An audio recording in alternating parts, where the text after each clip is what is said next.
welcome back. Right, today I am out in the countryside around Morville in Shropshire, and I am walking from the church at Morville, St Gregory's, to Wenlock Priory, and I think it's going to be about 10 miles. The weather is looking nice, but there are some clouds and we have had rain the last few days, so I've got my waterproof jacket. But anyway, it should be good, and there should be some lovely countryside to see as well. So let's go.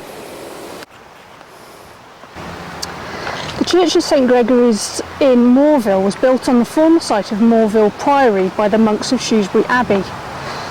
There is an astonishing Norman font with square faces looking out at you. Morville was one of the most important places in Shropshire before the Norman conquest. The Saxons had created a vast manor with 18 independent hamlets, including Bridge North, which was of minor importance. After the Norman conquest, the Saxon manor was split up and given to the Benedictine Abbey in Shrewsbury. The monks built the present church in 1118. They then enlarged the church and added the tower, completing the work in 1168. To this day it remains predominantly Norman and would be recognised by the monks as their place of worship.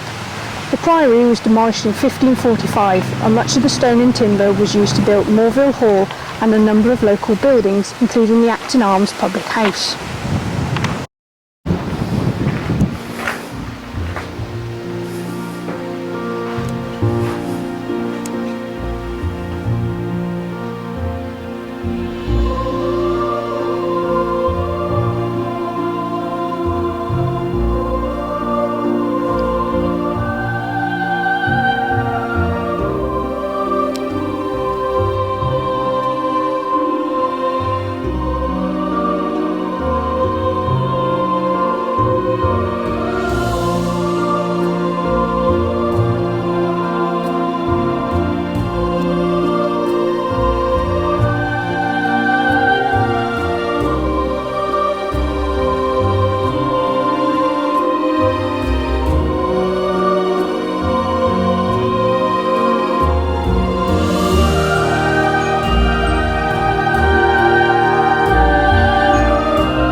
Morville Hall is a picturesque Elizabethan manor house, remodelled in the 18th century, giving it the appearance of a Georgian home.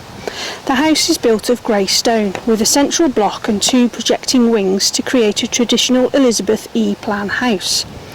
After the Norman conquest of 1086, Morville formed part of the estates of Roger de Montgomery, one of the most powerful barons of the Welsh border region. When Montgomery established a monastery at Shrewsbury, he gave them his Morville estate. When Henry VIII suppressed Morville Priory, the monastic lands were granted to Roger Smith. It was either Roger or his son George Smith who built the two-storey Elizabethan house we see today, reusing stone from the monastic ruins. The result was an impressive manor with a great hall in the centre block linked to flanking wings, each with a staircase tower. The central hall ceiling was later lowered to make space for a second floor.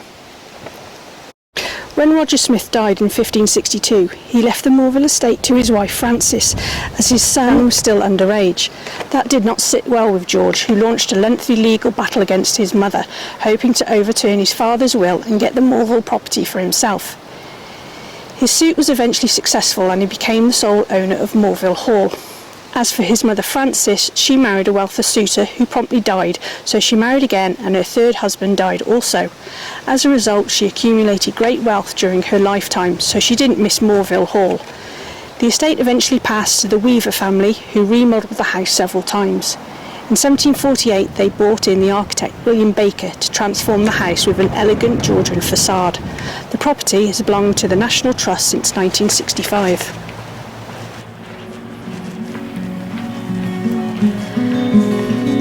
I left Morville Hall via its long driveway and then came into the small village of Morville. Passing a few houses, I then turned up a country road. These roads seem to go on forever with not much to see. There was large hedgerows either side.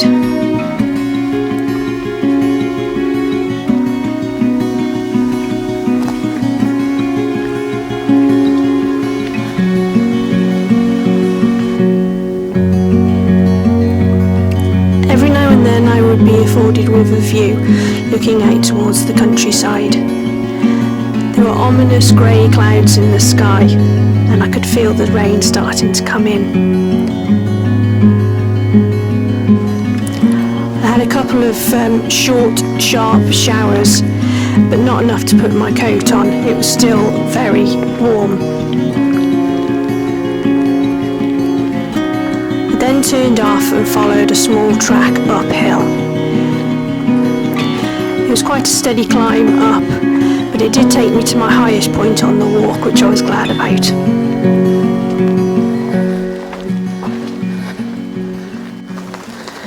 Oh, that was a tough old slog up there. It just shows how unfit I am. Oh, we had a little bit of rain, but not enough to put my coat on because it's still really warm. But I'm hoping it's passed over now. Right, I think I've got a little bit more of an uphill to go. But yeah, it's been a bit, not much to look at the moment. I'm sure it'll open up soon. I can't talk. Oh.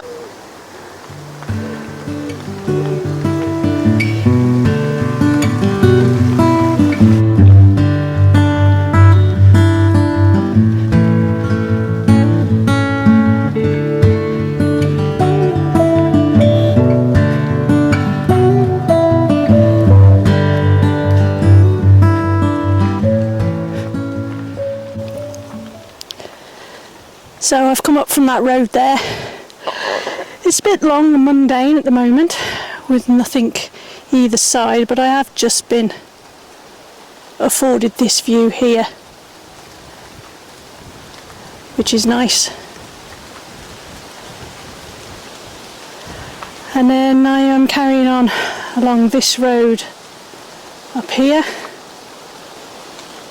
for another mile, I think, before I turn off. Isn't this gorgeous? This is a nice distraction from the road walking. I think it's some kind of rose, a rambling rose. It's very pretty. Looks lovely. Right, onward. I'm just walking along the road still. And I'm walking through the hamlet of Shropshire. Just had a couple of sharp showers. Not enough for me to stop and put my coat on yet, but it has cooled down a bit, which is nice. Yeah, so it's still overcast, so I think it's going to be one of those days. But I don't want to keep putting my jacket on and then taking it off and then putting it on again, so I'm sticking it out at the moment. Right, well, we're actually turning off the road now and we're going down this bridle path into a field.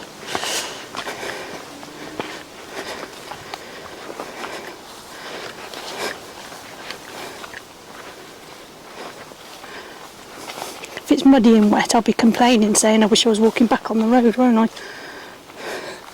I think we go this way. Something just run off ahead. I think it might have been a hare or something. And I think we're going this way.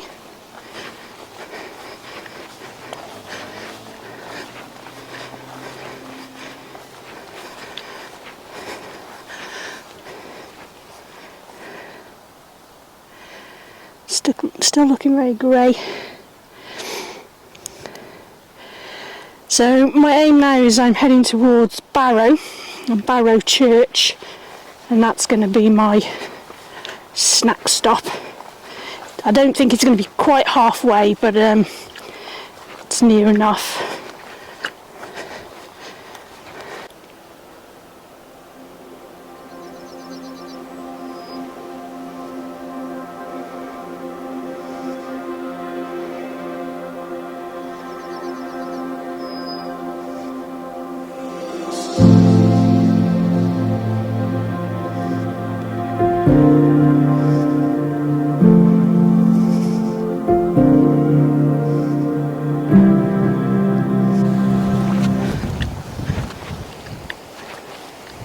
I'm kind of guessing, but I think this could be the way.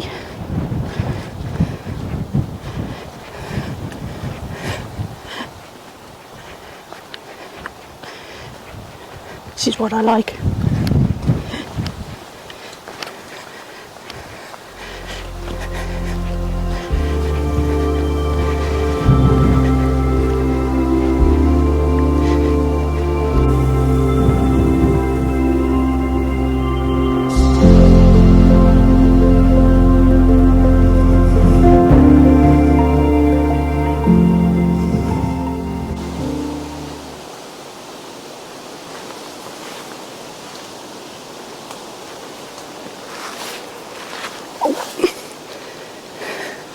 This is a bridle way,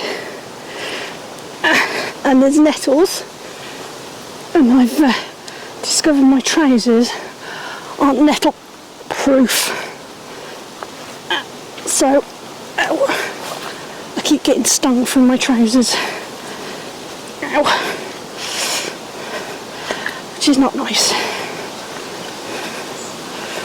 I wonder if horses have nettle proof skin. Otherwise it must be awful for them going through this. If the brambles don't get you, the nettles do.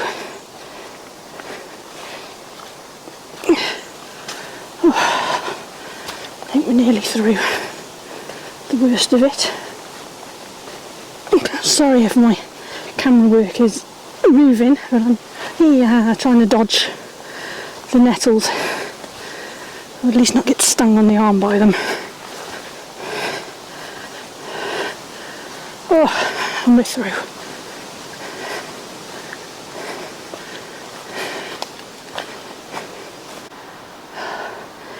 This is ridiculous. This is actually a bridle way, and it's part of the Jack Mitten Way,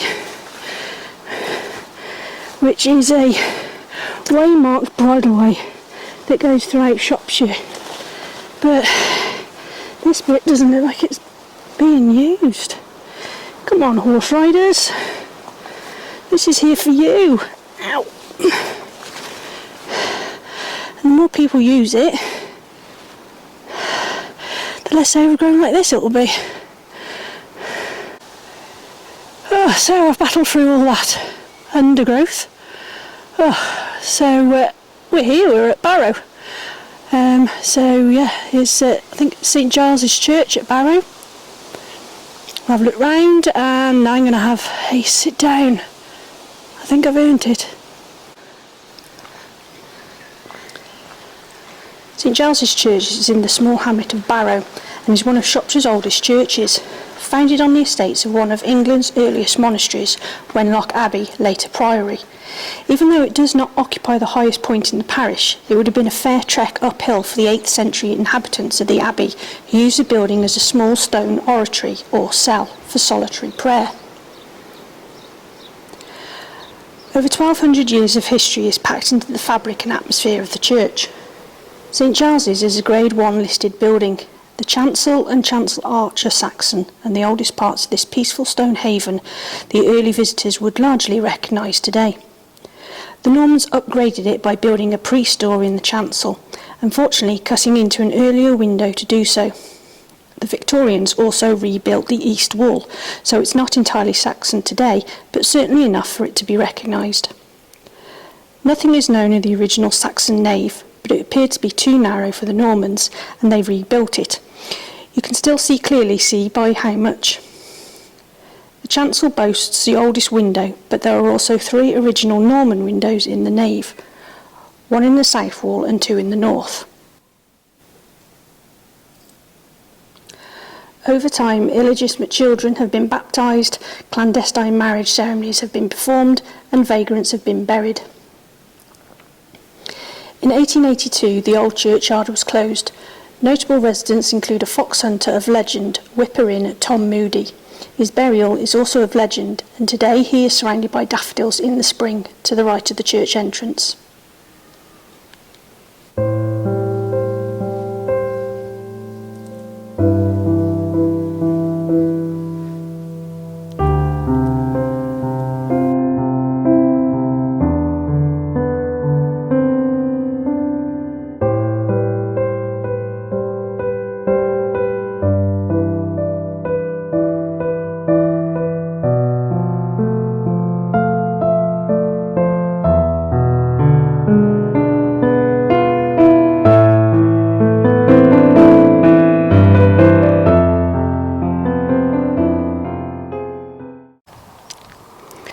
So I was just about to take my jacket off and it's just started raining lightly again. But there you can see the Wrekin in the distance.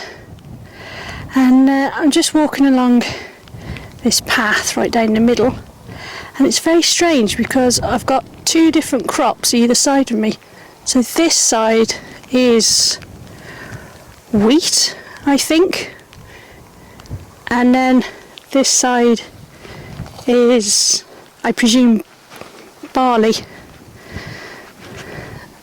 Strange, I've never walked through somewhere where there's been 2 different crops.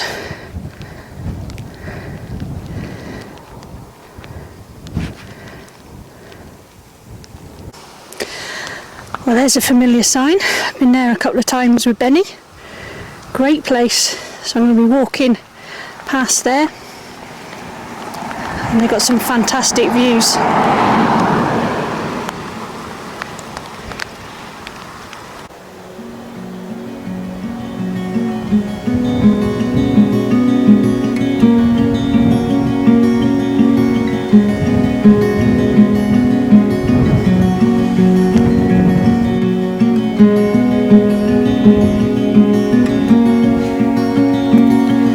After going through a gate past Noodles, the landscape opened up and it went warm again, so I decided to take my jacket off for the final time.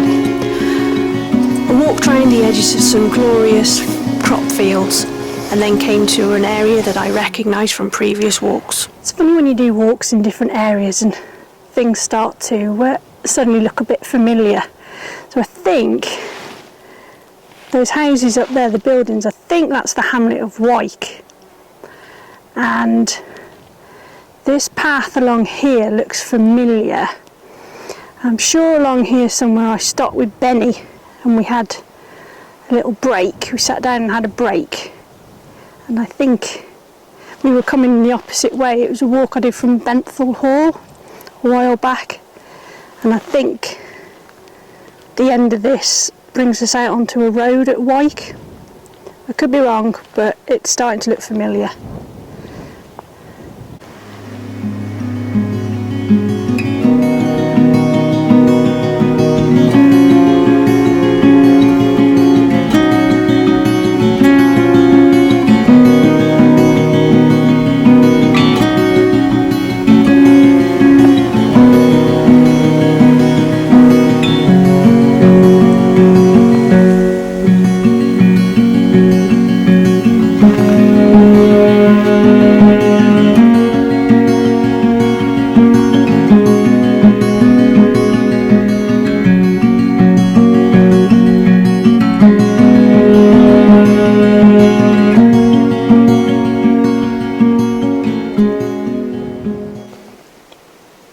So I've just come out of that little woodland there a bit.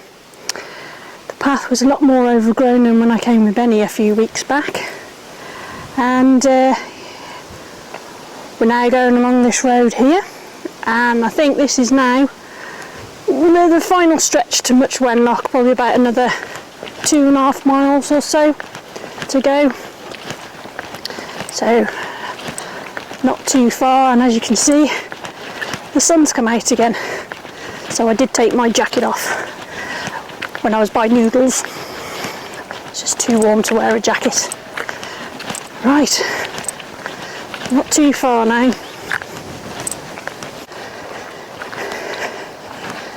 So we're back to road walking.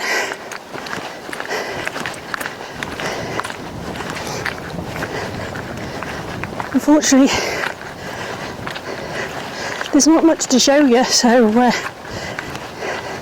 every now and then I get a gap in the hedge, but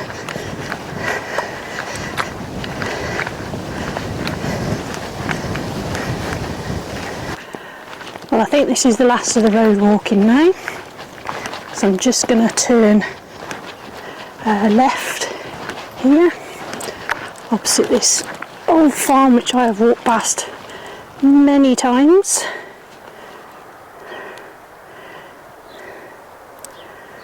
So yeah, we're going down here.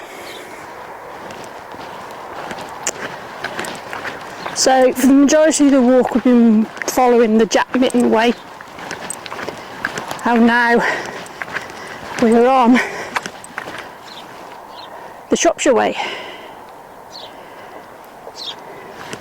So yeah, I'm pretty sure that is the last of the road walking, because I know where I am now. And this is going to take us down to Wenlock Priory.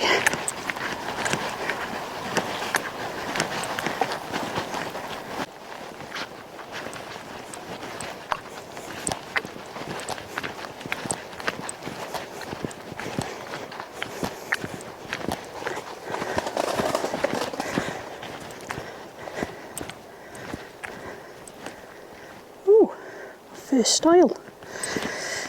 Oh, first stile of the walk.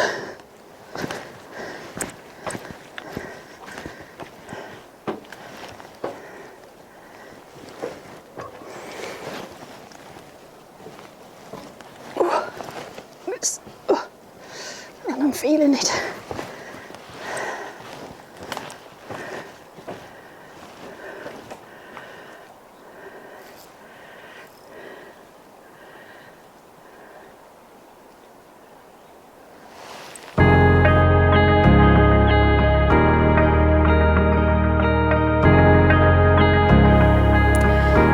The rain had started again as I was crossing the brook, and it got heavier as I carried on. It became so heavy that I sheltered under a tree for a while, but as I was near the end I was determined not to put my jacket on.